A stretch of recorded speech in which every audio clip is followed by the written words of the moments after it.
Magandang umaga nga po pala mga bossing. Bali, meron tayong itetest na barrel. Ito siya mga bossing. Bali, paampo na natin tong barrel na to.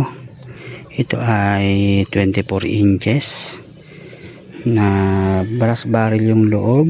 Tapos stainless yung internal. Bali, nakahinang na siya. Ayan. Nakahinang na yung kanyang ano. Kaya siguradong hindi siya titilapon mga bossing. Ayan siya. Bali 16 ang OD nito, 16mm. Bali may kasama na siyang silencer para hindi na kayo problema sa silencer niya mga boss. Package na ito. Ayan, 24 inches. Bali test natin yung grouping niya. Ayan, itong ating unit na pan-test ng barrel. Ayan. Bali hindi na tayo mahirapan sa bala. Picture lang mga bossing. Nakatulong na sa picture. Ayun mga bossing. Pakita ko lang sa inyo ang grouping bago natin ibenta. Goods na goods to pang hunting mga boss. Ayan, set up lang natin yung ating barrel. Yun mga bossing. Nakaset up na yung ating barrel. Bali mahaba pala itong barrel nito. 24 inches.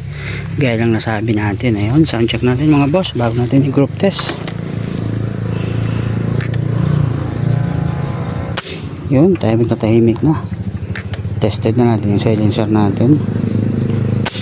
Ayun, mga bossing. Check natin yung kanyang grouping. Ganoon naman lagi, check yung grouping bago ilabas. Para sigurado na. Pagdating sa gagamit ay hindi na magkakaproblema yun. Saglit lang mga bossing. Putok natin. Ayun mga boss, check natin yung kanyang grouping. Napakaganda. Ayan, 25 meters to mga bossing. Goods na goods. Sa hunting mga boss, yung ating barrel. Ito. Ayun napakaganda ng grouping niya mga boss. Halos one holder siya. Ayun Ayan lang siya mga boss Ayan, napakaliit. Grouping niya mga bossing. Ayan, sa mga gusto ng quality na barrel pero mas mura. Pero ang quality niya halos kasing kaparehas na halos ng mamahaling barrel mga bossing. Ayan Ayan, PM lang mga boss. Iisa lang to. 24 grooves. Ayan. Ayun yun nga pala si Arm Zero. Kaway naman dyan. Ayan Follow na natin yan. Napakasipag. Napakagaling. Ayan Ayun mga bossing, PM lang kayo.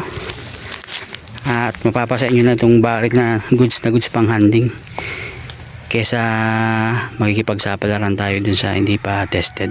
Dito na tayo sa tested.